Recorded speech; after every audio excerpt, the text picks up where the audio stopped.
Base 1, all units out of the structure, power line active in the backyard. A firefighter touches a downed power line. Engine 101's officers down. Looks like you might have a shock. Tonight, 9 Investigates uncovers why the power wasn't turned off.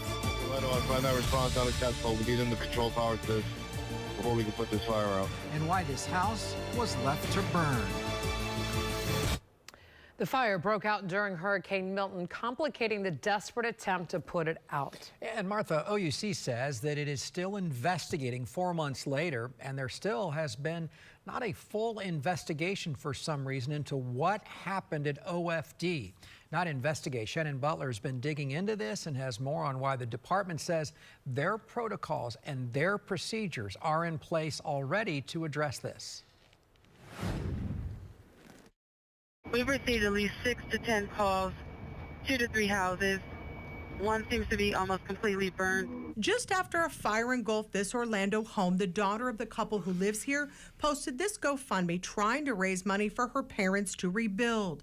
Emily Darr questioning the fire department for not putting the fire out when they first arrived that night, writing, quote, after leaving the scene without notice, the fire continued to burn, and less than an hour later, it grew out of control, engulfing the entire house, truck and food truck. When the fire department finally returned, it was already too late and everything had been lost. 9 Investigates got a hold of the radio traffic from that day, showing exactly why fire crews left an active fire. They were worried about a live power line. Orlando to Engine 6, be advised, OUC is no longer responding due to the weather. 6 Orlando, I find that response unacceptable. We need them to control power to this before we can put this fire out. Engine 6, stand by. Orlando to Engine 6. OUC is not responding. You can return to service. Concerned about that live wire, firefighters left the scene, and without those firefighters, the flames grew and more 911 calls came in. Crews were dispatched again and arrived back at the scene of the fire for a second time. With power to the home still active, here's what happened next. That rush 1 to command, Engine 101's officers down. He's conscious and alert, but looks like he might have a shock. Command, I need OUC here now. A firefighter was shocked by electricity burning a hole in his foot. According to firefighters on the scene, OUC finally turned the power off remotely after the injury. That allowed them to fight the fire, but it's unclear why the power couldn't have been turned off in the first place. Now, the Orlando Fire Union president says a full investigation from multiple agencies should be done, and changes could have to be made. What does that mean?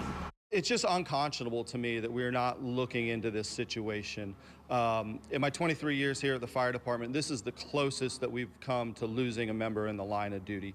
And to not have a transparent, full investigation and reviewing of everything that happened on that call and on that day to ensure that it never happens again is just unacceptable. Zabin says he has asked the fire marshal to come to investigate, but so far no word if that agency will look into this incident. As for the Orlando Fire Department, they tell us that the current protocols do address this situation and that more safety information will come out to firefighters when it comes to power lines and working with OUC. As for the family here, they tell us they have now settled with both OUC and the city of Orlando. In Orlando, Shannon Butler, Channel 9 Eyewitness News. The rain continues.